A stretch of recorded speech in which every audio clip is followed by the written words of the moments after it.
Laura Stagno, accademica, professore ordinario presso l'Università di Genova, dove insegna storia dell'arte moderna ed è anche vice direttore del Dipartimento d'IRAS e membro del Senato accademico, cariche queste ultime che sono di grande responsabilità ma anche di grande peso, diciamolo pure.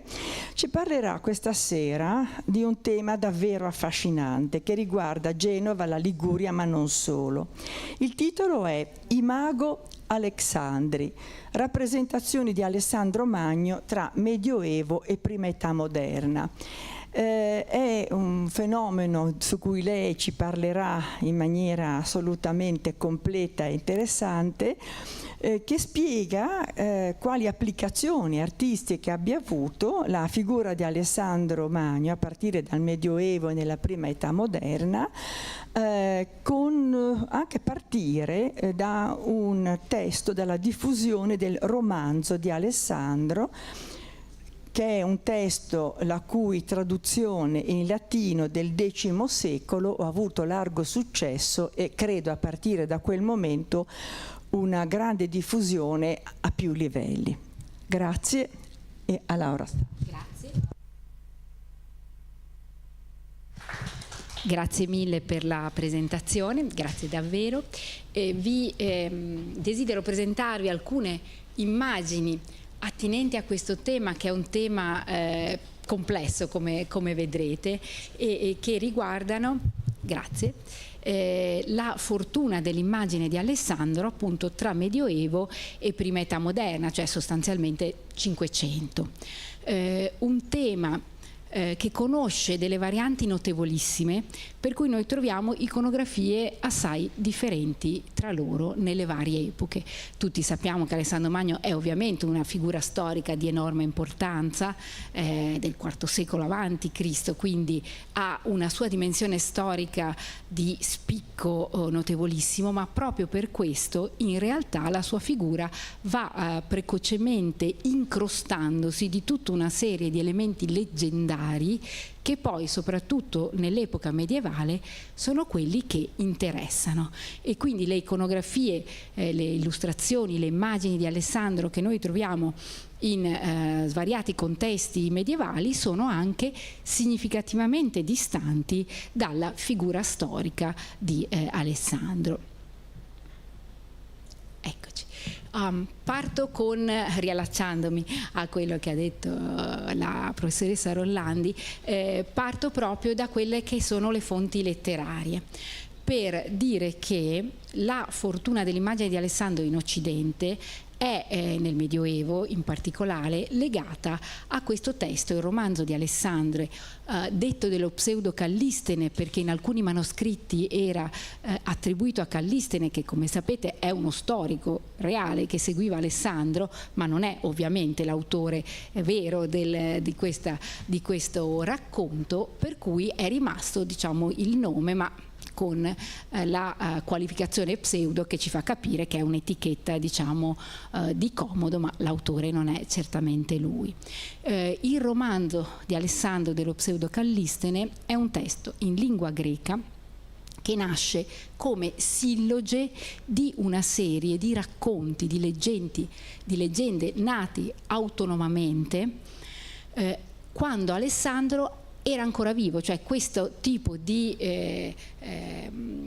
narrazione del meraviglioso ha origine via via che Alessandro compie le sue imprese di conquista, e peraltro favorisce lui stesso, no? Questa esaltazione della sua figura in termini anche di apoteosi, no? Di divinizzazione in qualche misura, facendo propri usi, rituali, costumi dei territori orientali che andava via via conquistando. Quindi nascono una serie di racconti, Alessandro vivo, poco dopo la morte di Alessandro, che successivamente vengono cuciti insieme, avendo come comune denominatore il fatto di riferirsi ad Alessandro, anche se l'origine è varia, cuciti insieme in una narrazione continua.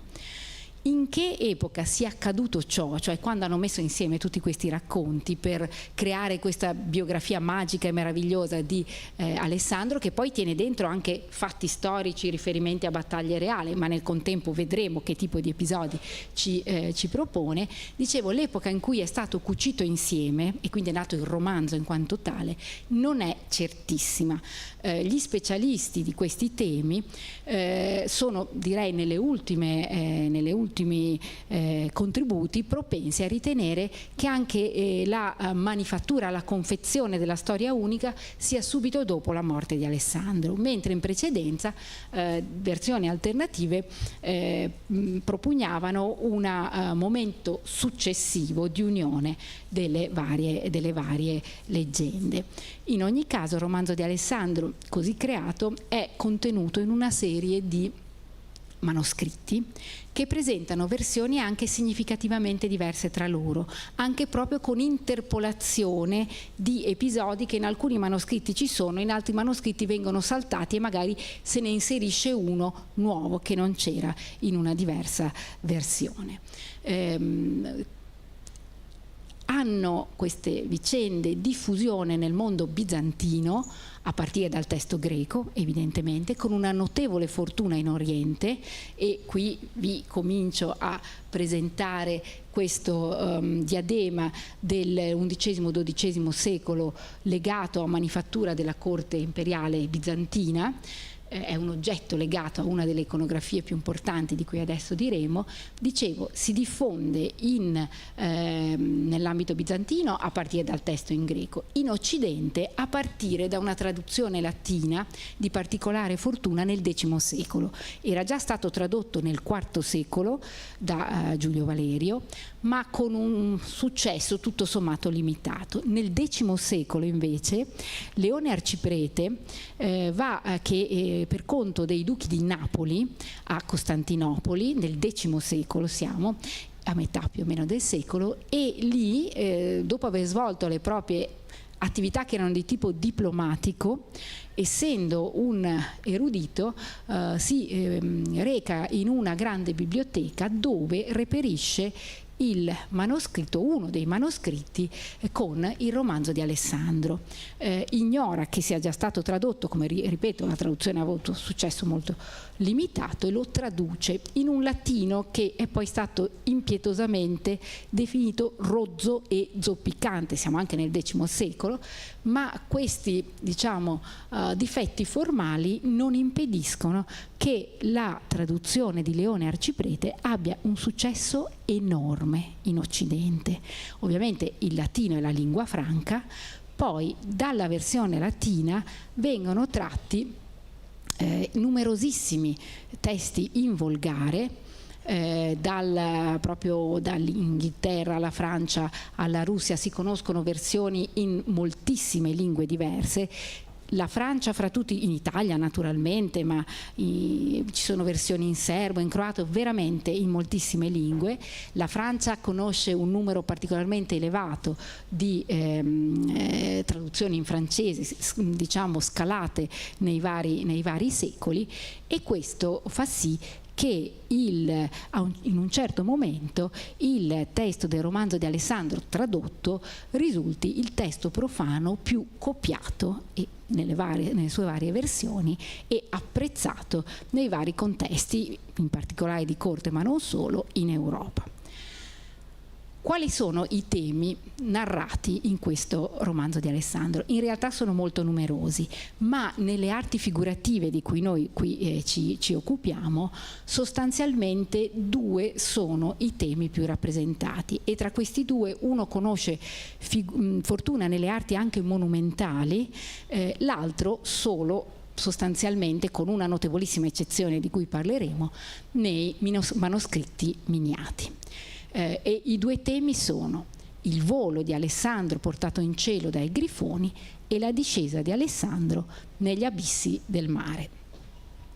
Ora, in ambito bizantino, questa vicenda del volo con i grifoni viene rappresentata sempre con una ricezione di segno positivo.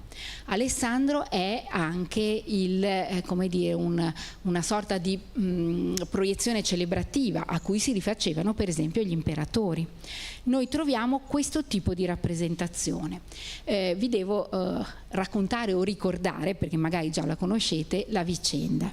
Secondo il romanzo di Alessandro, poi con tutte le sue varianti, traduzioni, volgarizzamenti, Alessandro a un certo punto, volendo vedere dall'alto, diciamo, il suo impero, oppure in altre versioni volendo sapere di cosa è fatto il cielo, quindi per una di queste due ragioni, decide di salire in cielo da vivo. Qui c'è una memoria di tradizioni per esempio persiane in cui le anime dei sovrani defunti venivano portate in cielo dai grifoni, però qui Alessandro è vivo in questo racconto e quindi deve trovare un modo per salire al cielo, e il modo che Alessandro trova è quello di farsi chiudere in una gabbia che talora è rappresentata come una cesta, una base, una sorta di cocchio, o invece proprio come una gabbia con tutti i suoi snodi. Si fa chiudere in questo contenitore, chiamiamolo così, e fa incatenare al contenitore 2 o altre versioni 4, altre versioni 6 grifoni, animali come sapete mitologici, mezzi leoni, mezzi aquili, i quali erano stati preventivamente opportunamente affamati. E quindi nel momento in cui Alessandro si fa chiudere nella gabbia e si fa, come in accordo, mettere in mano 2 lunghe aste che hanno sopra 2 pezzi di carne, i grifoni disperati, affamati, vedono la carne e cosa fanno? Vogliono raggiungerla per mangiarla. E poi è divertentissimo perché alle volte troviamo un blocco di carne, a volte troviamo 2 leprotti, alle volte troviamo 2 prosciutti, cioè qualunque tipo di pezzo di carne. I poveri grifoni affamati sbattono le ali disperatamente e lui gliele tira sempre un po' più su. Cosa succede? Vola in alto, in alto, in alto finché arriva al cielo dove voleva arrivare. Questa è la vicenda. Le interpretazioni simboliche si sprecano, come potete immaginare, ma questo è il nucleo narrativo che attraverso tutte le variazioni, interpolazioni e arricchimenti rimane costante. A Bisanzio, questo Alessandro, che è, come dicevo, un po' un prototipo degli imperatori, lo troviamo raffigurato. Quelli in basso sono i grifoni. Non so se ci sia il cursore per quello centrale? Destro? No, il cursore per indicare un dettaglio. Vabbè, non importa, tanto è chiarissimo, le 2 figure in basse sono molto stilizzate, naturalmente i grifoni alati. Lui è frontale, come una sorta di auriga, diciamo, e quelle cose che sembrano 2 martelli sono in realtà le 2 aste con 2 blocchi di carne sopra. Se voi non sapeste, se noi non sapessimo la storia, è chiaro che non la comprendiamo. Notate che questo è un diadema imperiale, quindi vedete la connessione che troviamo. Questo è un vaso d'argento, stessa scena. Questo è bellissimo, è un anello che porta, come dire, l'impronta in qualche modo, no? Della medesima scena stilizzata. Vedete Alessandro Magno con le sue aste e i pezzi e i 2 grifoni, è un sigillo, no? Quindi era un anello d'oro che consentiva di apporre il proprio sigillo, perché nel mondo bizantino la figura di Alessandro, particolarmente in connessione con i grifoni, acquisisce anche un significato apotropaico di protezione personale, vulgo portava fortuna, e quindi si diffonde molto anche per questa ragione. Qui lo troviamo a un livello monumentale, ora è sulla facciata della Basilica di San Pietro, e qui si vede un po' meglio. Cosa ho detto? Scusate, no, San Marco, sì, San Marco a Venezia, non so perché ho detto San Pietro, San Marco a Venezia, e vedete che qui ci sono i 2 leprotti, più o meno li riuscite a vedere, infilzati, e i grifoni che portano in alto Alessandro. Questo fa parte del bottino portato a Venezia, quindi è di manifattura bizantina come gli oggetti che abbiamo visto prima. Quindi per ora siamo in ambito bizantino. Alessandro portato in volo dai grifoni come una sorta di super imperatore dotato in qualche modo di superpoteri che vanno oltre i limiti dell'uomo. In Occidente abbiamo un'ampia diffusione del tema a livello di illustrazione di codici miniati. Questa è più bella perché ha colori, e vedete lì c'è proprio la gabbia a mo' di casetta, non so come dire, e ben 6 grifoni che lo portano in alto. Questo ve l'ho messo perché è bellissimo, oltre a essere significativo per l'iconografia, è una bellissima miniatura. È alla British Library a Londra. Lo troviamo spessissimo nei codici miniati, lo troviamo, come vedremo dopo, con significato positivo, quindi di esaltazione di Alessandro, anche in arazzi e peraltro in capitelli, in rilievi marmorei. Qui è un'altra bellissima, sempre alla British Library, ed è di 15 anni successiva a quella precedente, vedete che è sempre la stessa scena. Ma dicevo, lo troviamo in un contesto del tutto diverso e con un significato diverso nel pavimento, che qualcuno di voi forse conosce, vi ho messo la foto, è impressionante, vederlo dal vivo è un'emozione davvero, e non so se riusciate a vedere in basso a destra, scusa, lo vedete? Perfetto. Vedete la nostra scena, ma c'è una differenza fondamentale. Allora, non possiamo parlare più di tanto del mosaico di Otranto, se non per dire che è magnifico, che è del XII secolo, periodo della Puglia normanna, e è organizzato con una sorta di albero della vita, no? Vedete, centrale, da cui si partono i rami, e in mezzo ci sono scene di una sorta di enciclopedismo totalizzante, per cui ci sono scene della Bibbia, scene della storia classica, scene di leggende posteriori, tutte insieme, legate tra loro da significati simbolici. In questo ordine di significati simbolici, qui, come anche nella cattedrale di Trani, in cui c'è un mosaico pavimentale un po' meno conservato ma sempre importante, noi abbiamo la presenza di questa scena di Alessandro che vola con i suoi grifoni, giocata in chiave negativa, perché è associata alla superbia. Infatti non a caso è associata al tema della Torre di Babele, che è una scena biblica che proprio ha, no, questo significato. Alessandro è identificato anche dalla scritta, poi guardate quella specie di spiedini, no? In questo caso sono delle specie di spiedini che lui porta, è proprio il tema del volo di Alessandro, ed è qui associato al tema della superbia, e quindi Alessandro è un eroe negativo, è un emblema di un peccato per aver voluto superare i limiti posti all'uomo. L'uomo non deve volare in cielo, e questo si allinea con una tradizione testuale che in realtà ha anche una radice negli scritti dei padri della Chiesa, alcuni dei quali consideravano Alessandro una figura totalmente negativa. C'è qualche caso estremo in cui è identificato con l'anticristo. Allora evidentemente in un ambito ecclesiastico, solo ecclesiastico, e soprattutto in una certa area del meridione d'Italia, in quel momento nel Medioevo, qui siamo nel XII secolo, Alessandro, e specificamente il volo in cielo di Alessandro sollevato dai grifoni, era un esempio, un negativo di superbia.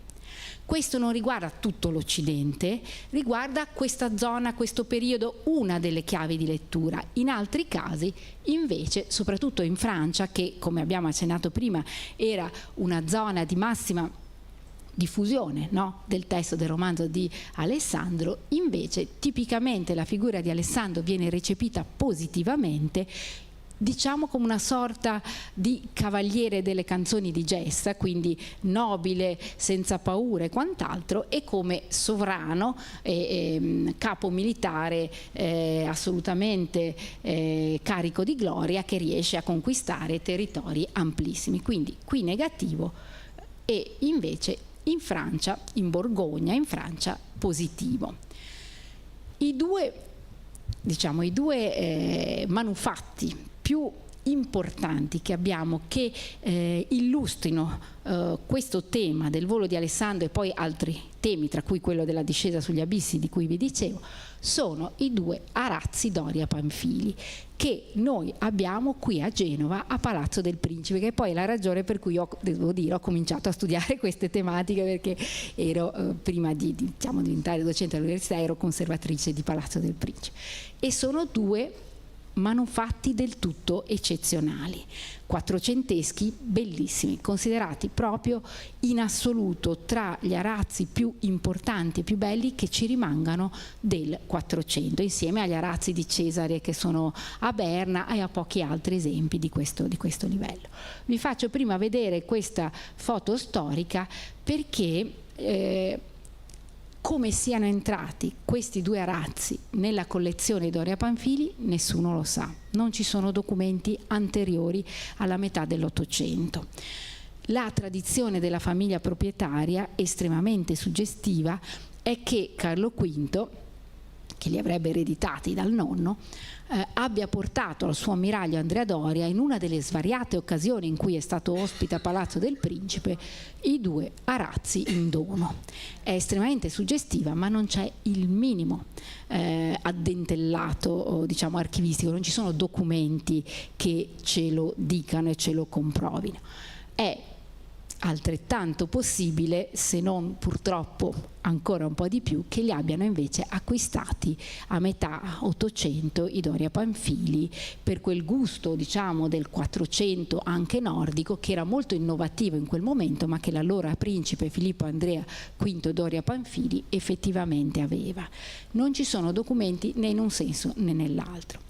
Prima di essere a Palazzo del Principe, una cosa che è avvenuta comunque negli anni 2000, prima non erano qui a Genova, quando sono stati restaurati, in precedenza, fin dove si può arrivare all'indietro, i 2 arazzi stavano nel palazzo di Roma dei Doria Pamphili, dove stavano uno in un salotto e uno in una sala da pranzo, ed erano quindi negli appartamenti privati dei principi Doria Pamphili, normalmente non visibili. In effetti io la prima volta che ho visto uno di questi 2 arazzi è quando avevo iniziato a lavorare a Palazzo del Principe e gentilmente mi avevano invitato, la principessa, allora che poi è mancata, principessa Doria Pamphili, mi aveva invitato. Effettivamente nella sua sala da pranzo una parete era coperta da questo enorme arazzo, perché sono quasi 10 metri di lato per 4,5, è enorme, ciascuno dei 2, quindi sono veramente enormi.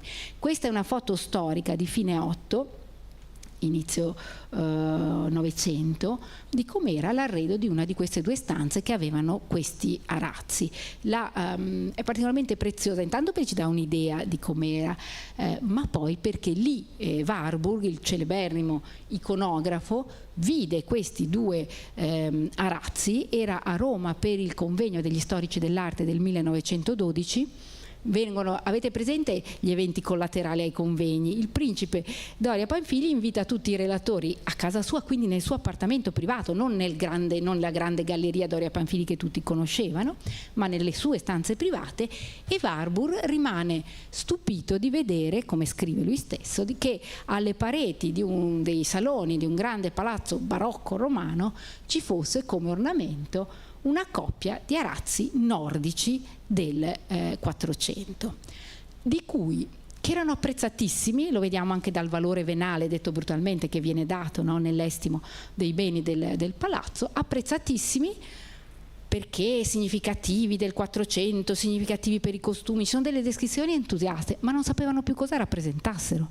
C'è proprio scritto non si sa, ci sono tante figure, molto bello, non si sa, c'è uno con dei grifoni, non si capisce cosa sia. E allora Warburg pubblica nel 1913 un suo piuttosto celebre articolo in cui decritta la iconografia di questi 2 arazzi e dice che cosa rappresentano. E lo dice subito che in realtà si concentrerà su un episodio singolo, poi ce ne sono tanti altri intorno, e quell'episodio sarà proprio quello più importante, cioè il volo dei grifoni. Gli arazzi sono 2. Questo è il primo, di cui non vi parlerò perché volevo parlare proprio appunto del volo e purtroppo non ho tempo di parlare di tutto il resto. anche di altri episodi, ma questo è sostanzialmente l'arazzo che descrive la giovinezza, quindi la doma di Bucefalo, il momento in cui Pausania cerca di rapire la madre di Alessandro, lo scontro che ne segue e Filippo a cui Alessandro porta Pausania catturato, gli taglia la gola e poi Filippo pone la corona sul capo del giovane Alessandro, che quindi è il nuovo re e parte per le sue imprese in Oriente. Questo è il secondo arazzo, quello di cui si interessa Warburg, e anche quello, seguendo più umilmente le orme di Warburg, è quello che faremo anche noi, il secondo arazzo delle imprese di Alessandro. Qui vediamo a sinistra, qui ho messo una serie di dati ma poi ve li dico dopo, vado un po' più veloce. A sinistra vediamo una battaglia, forse la battaglia di Tiro, non siamo certi ma potrebbe essere, e naturalmente voi dite Tiro e vedete quelle casette lì, ma questo fa parte dell'attualizzazione evidentemente che nel 400 era consueta. Proprio Warburg parla di arazzi alla francese, in cui Alessandro Magno e tutti i suoi dignitari sono vestiti con gli abiti della moda borgognona del 400 e le case sono le case che vediamo tutti quando andiamo nelle Fiandre, non evidentemente quelle del IV secolo a.C. a Tiro, però è un fatto storico, la bombarda, pensate a Alessandro con la bombarda, quindi è chiaramente un'attualizzazione ma di un evento storico. E vedete che costumi ricchi che vengono indicati, che vengono illustrati in questi arazzi. Questo è un primo piano di Alessandro con Dario che viene sconfitto e vediamo che questo gesto di tenere la spada per la punta e quindi non puoi far male a nessuno era un gesto tipico di sottomissione.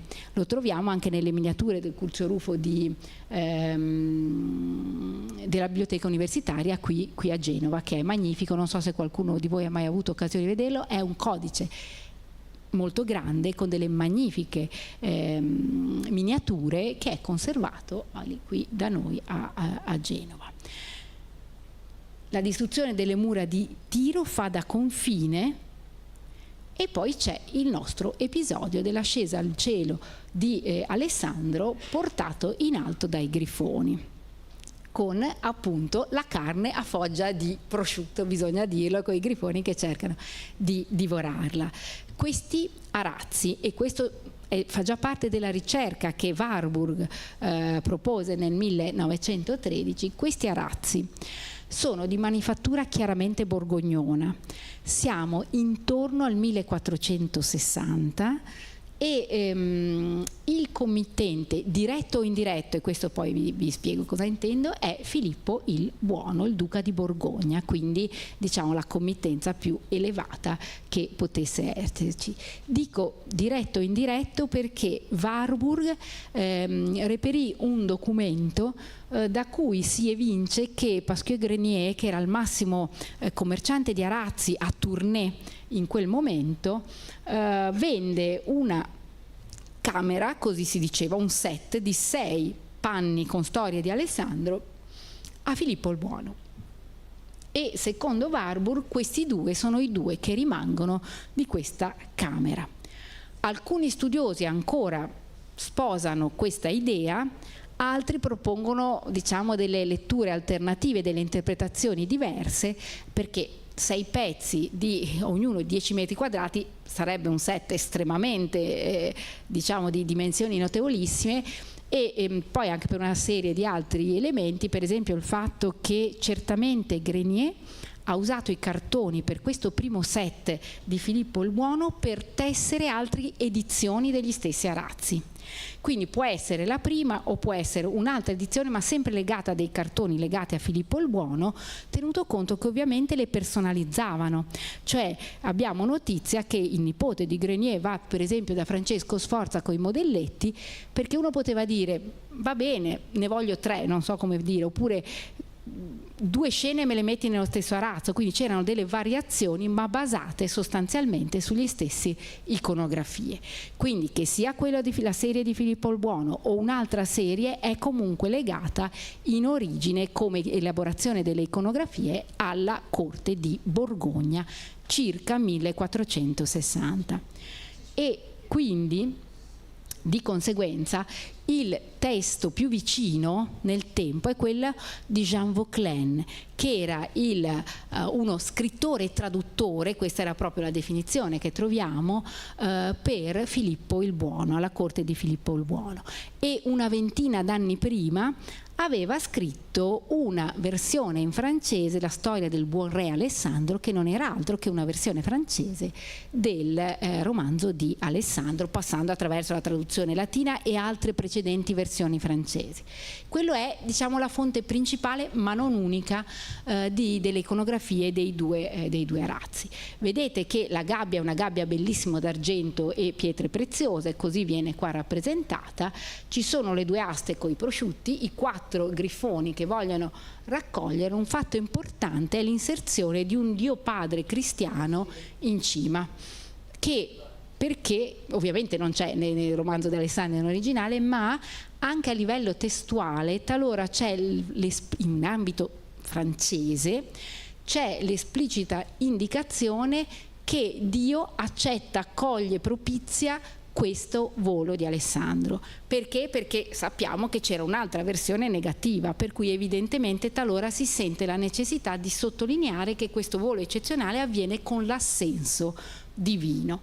E quindi abbiamo un Dio Padre con una sorta di nuvola di cherubini intorno e un gesto della mano che è molto interessante, perché sembra un gesto di benedizione. È un gesto di benedizione, ma c'è un problema. Che mano è?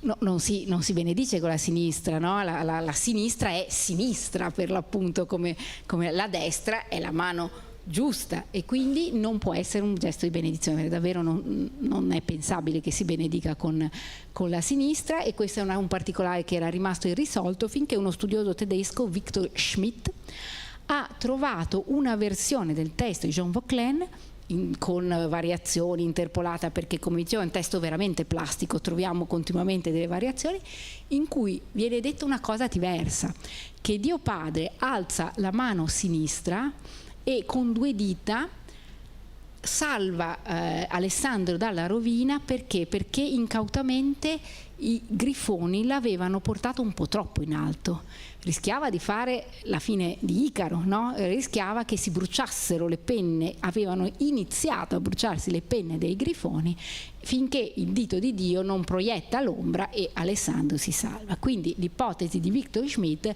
è che si richiami qui questo particolare dettaglio. Ora, dopo che Alessandro ha compiuto questo volo così eccezionale, nella narrazione, nella traduzione di Leone Arciprete, che riprende una certa famiglia di manoscritti, l'episodio subito dopo è la discesa sul fondo del mare, perché Alessandro non si accontenta di aver visto di cosa è fatto il cielo, vuole anche vedere cosa c'è in fondo al mare. Questo deriva da una particolare versione del romanzo d'Alessandro in lingua greca, i cui primi testimoni sono del VI secolo, quindi dopo Cristo ovviamente, quindi sono tardi, ma prima non si conosce questo particolare episodio. È evidentemente un'aggiunta in forma di romanzo epistolare, nel senso che si dice che Alessandro scrive a sua madre per raccontare le meraviglie, no, delle terre d'Oriente, e gli dice di aver trovato un granchio con dentro delle perle. A quel punto Alessandro dice: ma allora ce ne saranno degli altri sul fondo del mare, e quindi si fa mettere una botte di cristallo, che è quella cosa che vedete, in una botte di cristallo, e si fa calare sul fondo del mare, dove da un apposito foro sporge una mano, tasta la sabbia e trova delle altre perle. Questo è il nucleo narrativo originale. Nella versione in latino di Leone Arciprete l'episodio viene molto asciugato, però rimane il fatto che sparisce il granchio, le perle, vuol solo scendere sul fondo del mare. e da lì derivano tutte le variazioni dei testi volgari, come abbiamo detto. Alcuni particolari diventano comuni, per esempio il fatto che Alessandro sia calato sul fondo del mare dai suoi dignitari, da quelle navi che vedete. Quei batuffoli bianchi sono ovviamente la spuma delle onde che vogliono farci capire che noi vediamo Alessandro attraverso l'acqua del mare. Vedete che impugna 2 torce. Vedete quella cosa con il rosso sopra è la torcia con la sua fiamma, perché l'abisso marino è un po' buio e quindi si porta le 2 torce. Non è chiarissimo come respiri, ma non ci poniamo questo problema. Scende e vede il fondo del mare. Nella versione originale vede sul fondo del mare il fatto che ci siano grandi pesci che divorano i pesci piccoli. Poi verrà minacciato nella versione più antica, diciamo, da un enorme pesce e farà in modo che lo riportino, no? Si spaventa, scuote le catene, lo riportano a galla e si salva. Ma su questo tipo di narrazione poi si innesta tutta una serie di varianti che troviamo soprattutto nelle miniature. Questo è un tema che, a parte il Arazzo Doria, troviamo essenzialmente praticamente solo nei codici miniati, mentre abbiamo detto che il volo di Alessandro lo troviamo anche in tante altre sedi. E qui semplicemente vediamo i pesci grossi che divorano i pesci piccoli, e fin lì è abbastanza normale. Qui non so se riusciate a vedere, ma iniziamo già a avere un ambiente un po' più come dire vivace, perché quello che succede è che mentre al volo di Alessandro si danno delle valenze simboliche, delle valenze anche proprio tese a sottolineare il superamento dei limiti e così via, quello che attrae di questa vicenda è quest'idea che Alessandro abbia visto cosa c'è sul fondo del mare. Quindi ci sono molti testi di epoca medievale che arricchiscono questo tema e quindi descrivono i giardini che ci sono, gli alberi, i frutti, descrivono il fatto che ci sono degli uomini pesce, delle sirene, ci sono dei quadrupedi, ci sono gli uomini che inseguono i pesci e li catturano come sulla terra i cacciatori catturano gli animali, quindi tutta una serie di esseri mostruosi o semi-mostruosi che animano questo fondo del mare.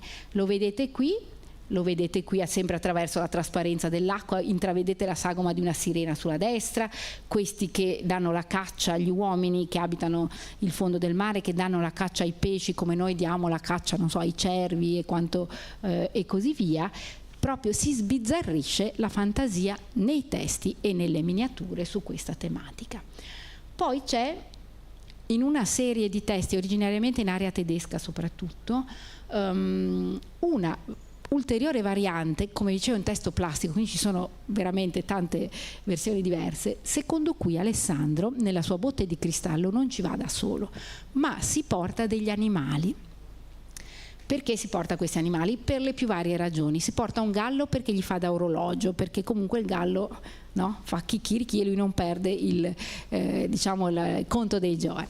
Ma si porta anche una scimmia e un cane. Quello che poi succede, e anche qui il filo conduttore delle varie varianti, è che il sangue era considerato impuro, soprattutto il sangue del cane era un animale considerato impuro, e secondo anche una tradizione folclorica ma molto antica, il mare rigetta da sé e elimina ciò che è impuro. In questo tipo di amplificazione narrativa, Alessandro, che viene abbandonato dai suoi sul fondo del mare, invece di rimanere lì e tirarlo a galla, no? Quando lui ha finito, come era nella versione originale, lo abbandonano, e poi vedremo in una variante perché lo abbandonano. Lui ha il problema di essere dentro una botte di cristallo sul fondo del mare. Come fa a venire via? Sgozza il cane, il sangue del cane sprizza e sporca le pareti di questa botte di vetro, diventa impura, il mare la eietta, la proietta fuori di sé e così lo lancia fuori da sé, atterra su una spiaggia e si salva. E lì vedete questi animali dentro alla botte di Alessandro. Qui in un'altra miniatura molto bella lo vedete, una sorta di botte cilindrica, lo vedete in fondo con la corona e gli animali.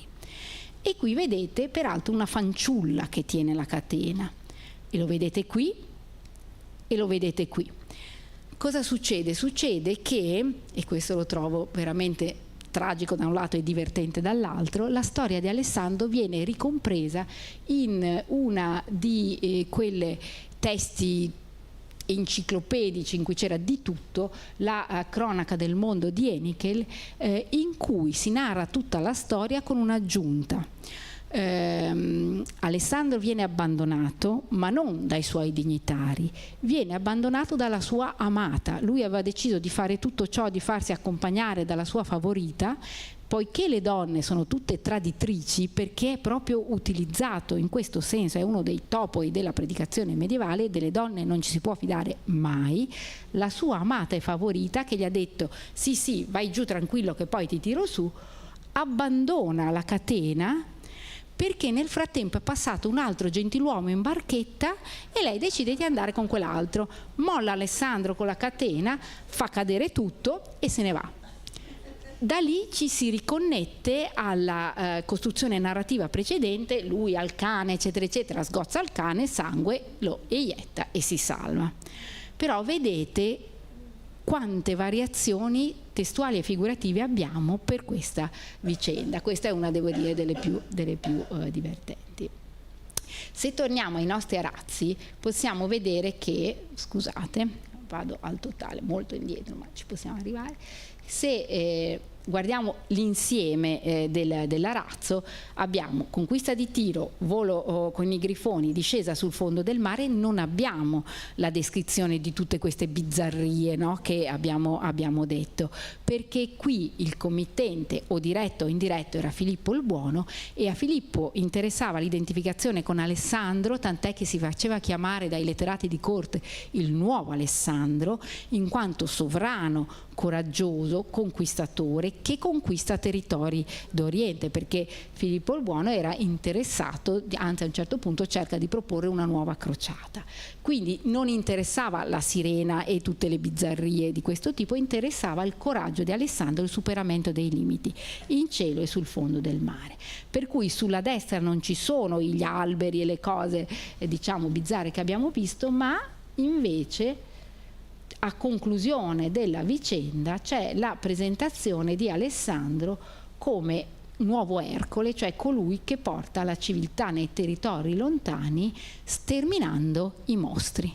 E questo è i Blemni, per esempio, che non avevano testa ma avevano i tratti del volto direttamente sul petto villoso che vedete lì. Alessandro è una sorta di San Giorgio in qualche modo, vedete che ha l'armatura e ha questo draghetto vicino, e insieme ai suoi porta la civiltà in Oriente. Qui lo vedete lo stesso tema in una delle miniature di uno dei codici del testo di Jean Vauquelin, in cui ci sono tutti i Blemni che arrivano, no? Quindi la conclusione dei due arazzi è con Alessandro che uccide i mostri e porta la civiltà in Oriente. Questo è il tipo di raffigurazione di Alessandro che prevaleva in epoca medievale.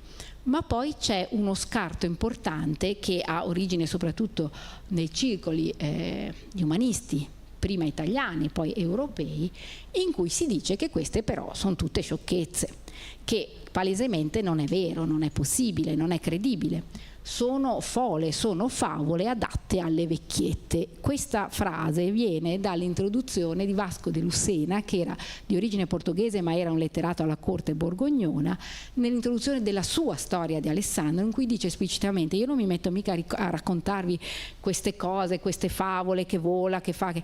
no, questa sarà una vera storia dei veri fatti militari di Alessandro. Quindi cambia proprio il paradigma. E noi diciamo in qualche modo i due arazzi del 1460 sono una delle più importanti testimonianze, ma anche una delle ultime testimonianze importanti della fortuna di queste iconografie del meraviglioso, perché poi Alessandro rimane un protagonista e abbiamo tantissime opere d'arte che hanno come protagonista Alessandro Magno alla fine del 400 e nel 500, ma con iconografie del tutto diverse che vi presento in estrema sintesi. Questa è una promessa. Perché? Perché abbiamo una rappresentazione dei fatti di Alessandro che è tutta concentrata, uno, sulle battaglie storicamente vinte da Alessandro, due, su altri episodi che sono quelli narrati da Diodoro Siculo, da Curzio Rufo, da Plutarco, cioè da storici che raccontano cose o vere o almeno verosimili, non raccontano che si mette a volare coi grifoni, scende, eccetera, quindi sono fatti storici o comunque credibili. Tra queste c'è la rappresentazione, poi io ho scelto tutti degli esempi genovesi perché mi sembra più interessante visto che siamo a Genova, ma ovviamente ci sono anche in tante altre città. Tra questi episodi ci sono la battaglia di Isso, ci sono insomma le battaglie più importanti, ma spesso il tema centrale non è un tema di battaglia, le battaglie sono intorno.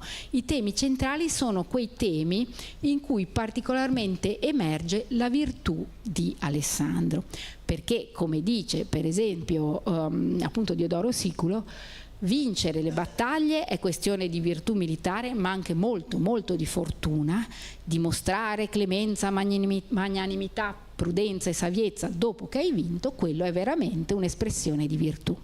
Per questa ragione il tema che troviamo con più frequenza al centro dei cicli genovesi, ma non solo di quelli genovesi, è la clemenza di Alessandro verso la famiglia di Dario, cioè il momento in cui le donne di Dario, il figlio di Dario, a seguito della battaglia di Issa, a seguito della grande vittoria di Alessandro, cadono in potere di Alessandro stesso.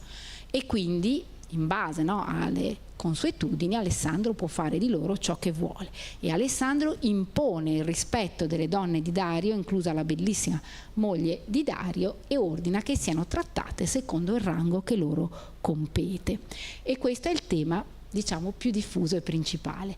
Ci sono poi anche qui delle iconografie accessorie, per esempio il fatto che la madre di Dario, Sisis Gambi, si confonda e renda omaggio non a Alessandro ma a Efestione, amico di Alessandro, quindi comincia malissimo perché sbaglia la persona a cui rendere omaggio, però Alessandro a quel punto dice anche lui Efestione è Alessandro, quindi non mi sono offese, quindi è anche emblema, oltre che di magnanimità e prudenza, anche di amicizia.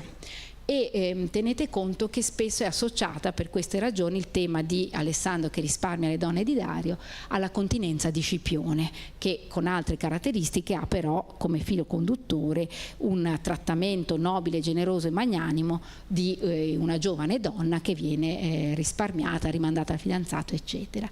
Lo troviamo spesso, il primo ciclo è questo della villa Pallavicino delle Peschiere, che è, come credo sappiate, una magnifica villa commissionata da Tobia Pallavicino, che era ricchissimo, aveva una sorta di monopolio sull'allume che serviva a fissare i colori sui tessuti, l'allume di tolfa degli stati, insomma dello Stato Pontificio, quindi era molto ricco, e si fa fare la villa delle Peschiere, nonché il palazzo Pallavicino Carrega Cataldi, attuale Camera di Commercio, in Strada Nuova.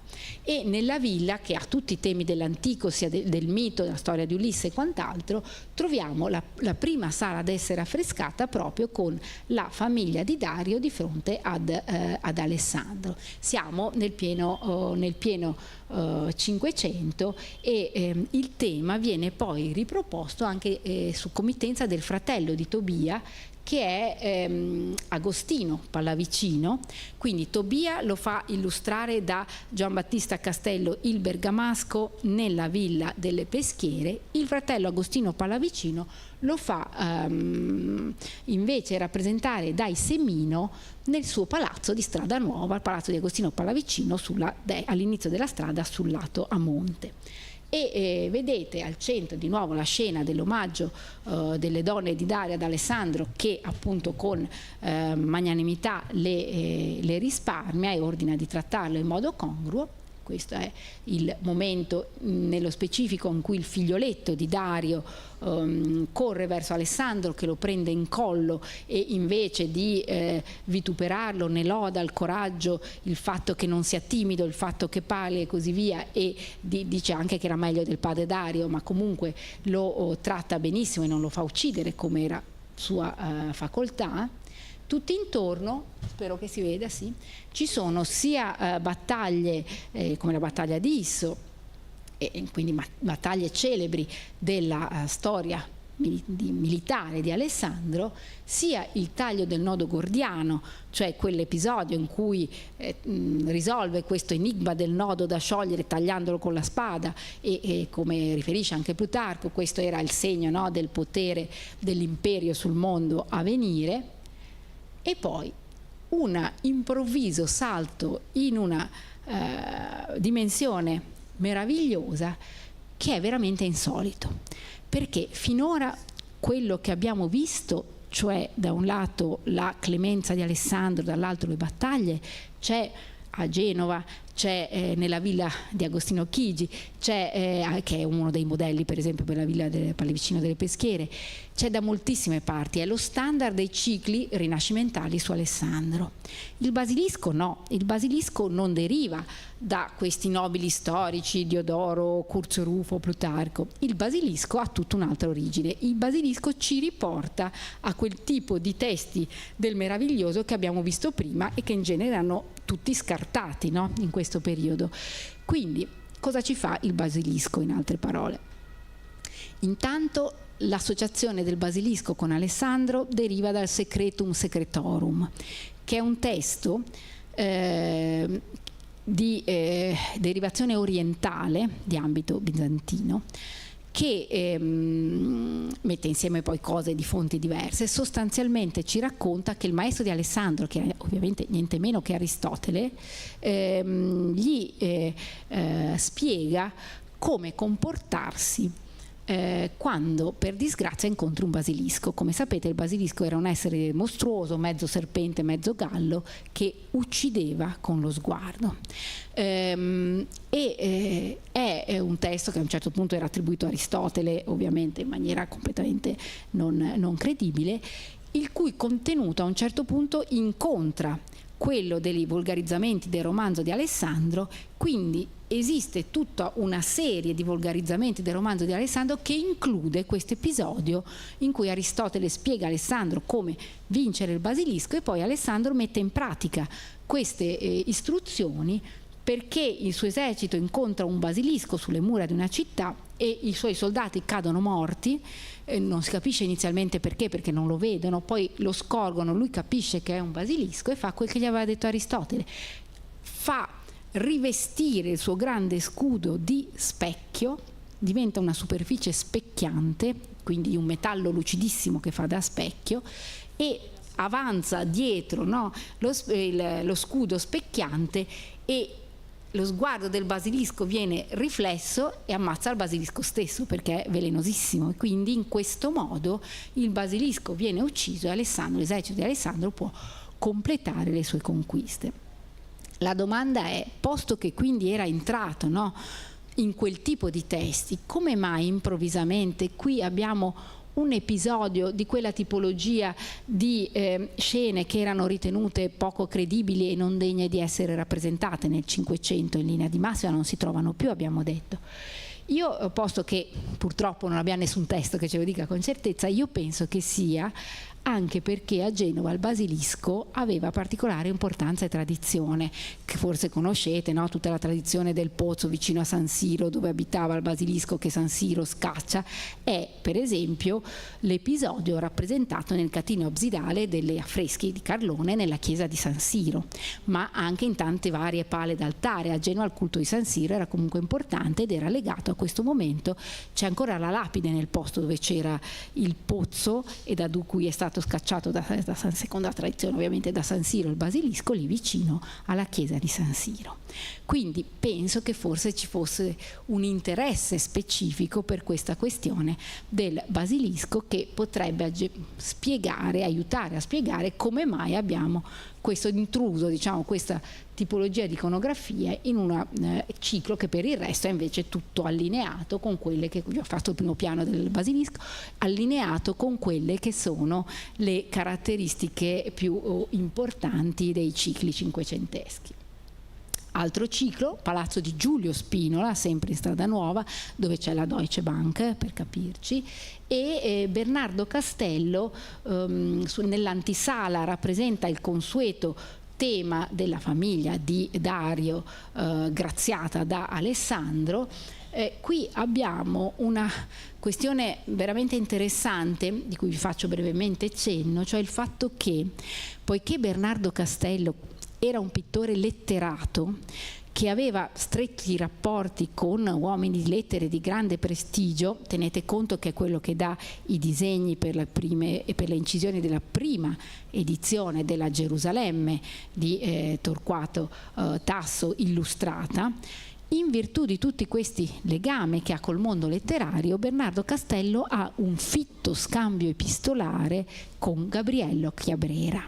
Ci rimangono le lettere di Chiabrera, perché sono state, diciamo, tesaurizzate in quanto lettere di un poeta famoso. Purtroppo non ci rimangono le risposte di Bernardo, ma sono tante, vanno avanti per anni, e si parla, siccome non è un epistolario nato per la pubblicazione, cioè non ci sono solo cose di alto livello, ci sono anche cose pratiche, ricerche di quelli che noi chiameremmo sponsor, eccetera, eccetera. Ci sono in svariati casi, come dire, interlocuzioni, come si direbbe adesso, sulla scelta di soggetti per affreschi, in cui chiaramente il letterato Chiabrera dà dei suggerimenti al pittore Bernardo Castello. Per questo ciclo abbiamo una serie di suggerimenti che poi in larga parte vengono disattesi, soprattutto per quello che è il grande salone, e abbiamo prima dei suggerimenti di Gabriello di episodi veramente oscuri della storia di Alessandro, che non si trovano rappresentati normalmente da nessuna parte, sarebbero stati davvero rari e peregrini e saremmo stati tutti curiosi di vederli rappresentati, ma ciò non avviene e noi non abbiamo, ribadisco, non abbiamo le risposte di Bernardo, ma si capisce da quello che dice Chiabrera che i suggerimenti non sono stati accolti dal committente. E infatti Chiabrera dice, perché evidentemente Bernardo si era scusato di avergli fatto perdere tempo a leggere, trovare raffinati soggetti e poi non sono stati accolti, Chiabrera dice: per me è stato non ti preoccupare, per me è stato un piacere rileggere queste cose, e poi dice se il committente vuole storie di donne, quindi Giulio Spinola aveva detto non voglio tutte queste cose strane, voglio storie di donne, allora diamogli storie di donne. E poi dice anche perché bisogna legare l'asino dove vuole il padrone. Questo è chiarissimo, questa è una frase di Chiabrera, bisogna legare l'asino dove vuole il padrone. Vabbè. Però evidentemente continuano dissidi tra il pittore e il committente, che al di là delle iconografie probabilmente poi si focalizzano su come dire, visioni diverse sul compenso, quindi cose più concrete. E il ciclo continuerà nel Salone come previsto, ma non direttamente a opera di Bernardo Castello, ma a opera di Andrea Semino, che però evidentemente recepisce quelle che erano state le indicazioni del committente, perché in effetti c'è una storia di donne al centro, l'incontro tra Alessandro e la regina delle Amazzoni, che vedete lì. E vedete è al centro, poi ci sono anche altri episodi. E questo, quando diciamo nella seconda fase in cui era emerso che ci volevano storie di donne, era in effetti uno dei soggetti suggeriti da Chiabrera, che però aveva detto filologicamente che la regina delle Amazzoni doveva essere non bella, non femminile, ma doveva avere un seno tagliato, essere vestita come un uomo, eccetera. Non è quello che avviene qua, è comunque rappresentato come una sorta di incontro amoroso tra il giovane Alessandro e una dama certamente bizzarramente vestita, se guardate quella specie di copricapo, ma comunque molto gradevole, molto allineata ai canoni di bellezza dell'epoca. Quindi voleva storie di donne e donne belle, e quello ovviamente gli hanno fatto. Tutto intorno vedete una serie di episodi della storia di Alessandro, di vario tipo: Alessandro che doma Bucefalo, vari elementi, Alessandro e Aristotele, quindi maestro e discepolo, Alessandro e Diogene, vi ricordate? Cosa posso fare per te io che sono l'uomo più ricco del mondo e tu vivi in una botte? E lui dice: spostati un po' che mi fai ombra e io voglio vedere il sole. Cioè, non puoi far altro che quello, a dimostrazione che i beni materiali e i poteri nulla contano per un filosofo come Diogene. E poi altri vari diciamo episodi. Lo stesso Castello, e con questo finiamo, lo stesso Bernardo Castello tornerà a rappresentare storie di Alessandro, ma molti anni dopo, perché diciamo che il ciclo del Palazzo di Giulio Spino è all'inizio degli anni 90, ci sono anche delle date 92-93, qui invece siamo molto dopo, siamo all'inizio degli anni 20, quindi sono passati praticamente 30 anni. Bernardo Castello riprende tematiche legate alla storia di Alessandro, illustrando la vittoria di Alessandro sul re Poro, quello che aveva anche impiegato gli elefanti per combattere contro Alessandro, ma Alessandro comunque sconfigge Poro. Tenete conto che noi purtroppo vediamo quello che c'è rimasto in una zona, la loggia estremamente deteriorata, per cui largamente sono ridipinti, dell'originale, delle pennellate originali di Bernardo rimane molto poco. È comunque interessante il tema, la vittoria su Poro, quindi anche con l'utilizzo di questi elefanti. Vi metto come ultima immagine un particolare. Tenete conto che più che il momento proprio dello scontro c'è l'incontro tra Alessandro e Poro, questo re delle Indie che è rappresentato col turbante. Perché? Perché nella letteratura poi successiva, poiché Poro era considerato e si considerava potentissimo, ma cade, no, da una posizione di grande gloria, potere, ricchezza a essere tristemente sconfitto, questa vicenda, anche a seguito dell'immaginario colloquio tra Alessandro e Poro, in cui appunto emerge questa idea di Poro della rapidità della caduta, del fatto che il destino di tutti può capovolgersi in pochi istanti, è utilizzato come tema di vanitas, cioè la scritta che c'è intorno non focalizza l'attenzione tanto sull'episodio militare in sé quanto sul fatto che Poro è caduto dal massimo potere alla più totale povertà, l'essere alla mercé del suo nemico in pochissimo tempo, e quindi è un monito a considerare quanto sia fuggevole tutto ciò che è terreno. Quindi una interpretazione di tipo morale che in quella villa, la villa Saluzzo, il Paradiso, trova peraltro rispondenza in scritte in altri luoghi in cui ricorre questo tema di vanitas, cioè di ammonimento sulla transitorietà di tutti i beni, le ricchezze e il potere umano. Vi ringrazio per la pazienza. Vediamo? Più o meno, già abbiamo.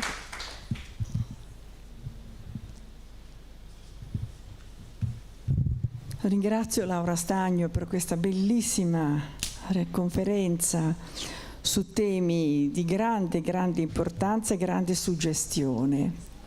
Chiedo a qualcuno di voi se ha delle domande da fare, ha delle curiosità.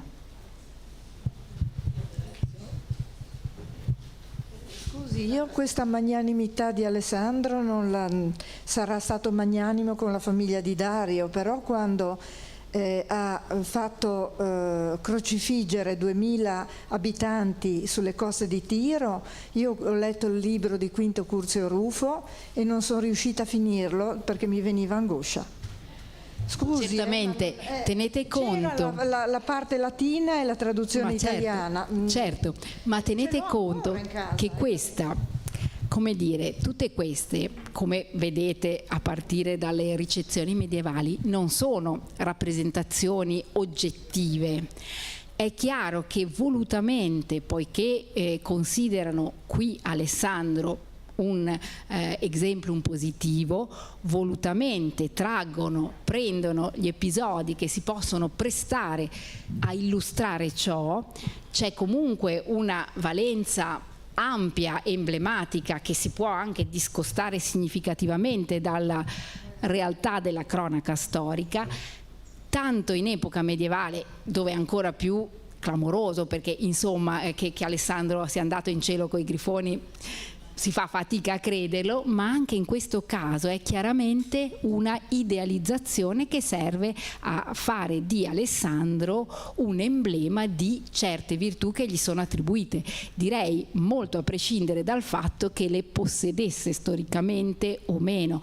Sono proprio dei topoi che vengono ripetuti in una serie di opere d'arte.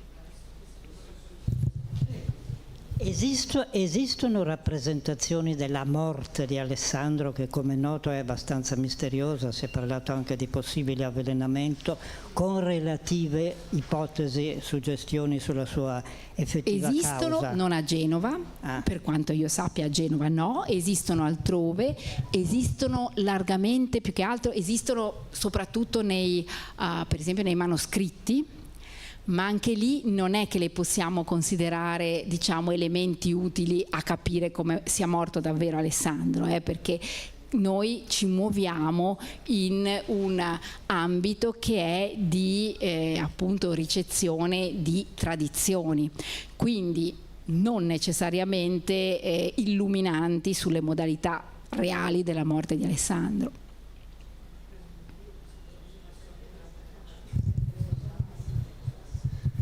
Bella conferenza, veramente interessante, ma Grazie. una curiosità, lei ha parlato a un certo punto che potevano essere 6 gli affreschi, gli arazzi a cui appartengono i 2 che abbiamo qui a Genova.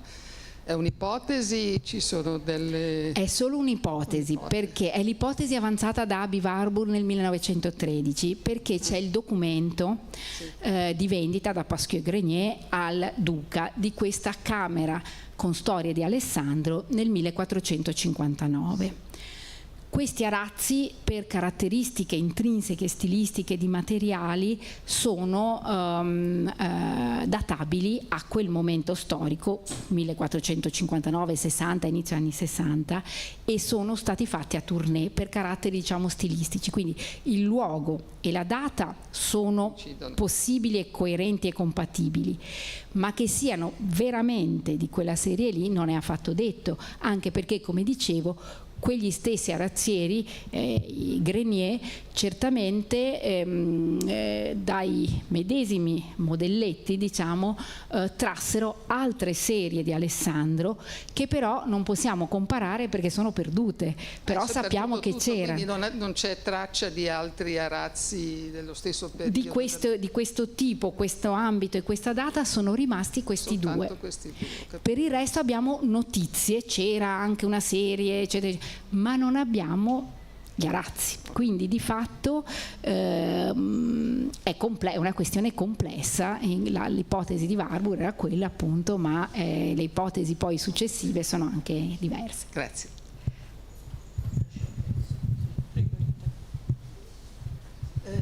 Un'assoluta sciocchezza. La signora Doria Pamphili che è morta è quella di origine inglese che abbiamo conosciuto assieme? No, allora non credo che sia la madre.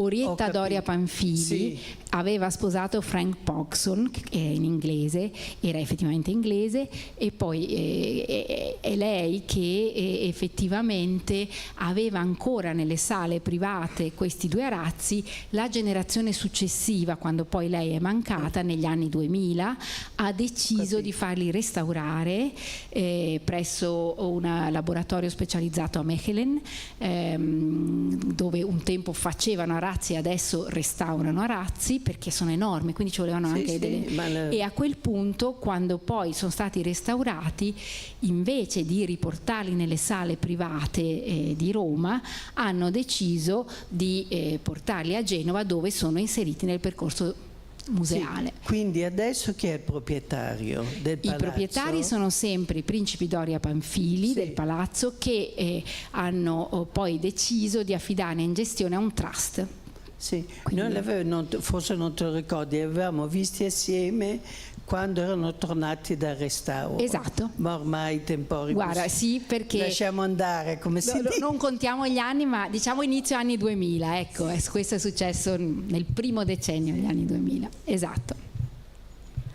Mi sembra particolarmente interessante il fatto che sia Tobia Pallavicino e poi anche Agostino e poi Giulio Spinola, come altri loro simili, cioè del ceto dirigente aristocratico genovese, affidino degli artisti dei messaggi. Quindi il modo per comunicare la loro visione della vita e forse anche rispondere indirettamente a delle accuse o a delle considerazioni, delle critiche che potevano ricevere. Il basilisco, per esempio, potrebbe essere non solo il fatto che il basilisco faccia parte della tradizione iconografica genovese, fosse anche un segnale nei confronti di coloro i quali, vista la loro grande potenza economica e finanziaria, avevano nei loro riguardi. È una domanda, se ci sono dei documenti. Allora, documenti non ce ne sono, cioè in qualche modo di trattare l'episodio dello specchio che ti, come dire, che riflette lo sguardo negativo su chi quello sguardo ha proiettato e lo annienta, in qualche modo una metafora del ritorcere le critiche contro. Non abbiamo documenti, questo purtroppo non abbiamo letture specifiche di questo tipo, però quello che è certo e che è in linea con quello che tu dici è il fatto che questi erano committenti aristocratici di grande ricchezza, pensate appunto all'allume, no? A questi patrimoni enormi che anche fuori di Genova spesso, no, attraevano critiche per un modo di porsi che per figure aristocratiche di questo tipo era accettabile a Genova e gli dava nella sostanza un potere economico enorme, però ovviamente era meno consueto e accettato per esempio in un contesto come quello spagnolo, no? In cui non esercitavano i nobili la mercatura, non avevano questo tipo di, no, reti commerciali, prestiti, i commerci e tutto quello che noi sappiamo. Quindi certamente gli aristocratici genovesi, attraverso queste decorazioni dei palazzi di Strada Nuova, delle ville, di altri palazzi, attraverso sia il fasto in sé, perché come sappiamo, come tu sai meglio di chiunque altro, il consumo cospicuo è un segnale e un obbligo in qualche modo, no, per la vita aristocratica, quindi il fasto in sé, la ricchezza, il gusto, la decorazione e all'interno la scelta di figure, di proiezioni nobilitanti come questa di Alessandro o Giulio Cesare o comunque grandi protagonisti della storia antica. Bene, se non ci sono altri interventi io vi ringrazio e vi dico che questa è l'ultima conferenza del primo semestre 2025. Ringrazio tutte le persone che direttamente o indirettamente hanno seguito le conferenze della classe di scienze e della classe di lettere e il prossimo appuntamento è il 15 settembre, sempre qui alle ore 17. Grazie a tutti, buona estate. Grazie a voi dell'attenzione, grazie.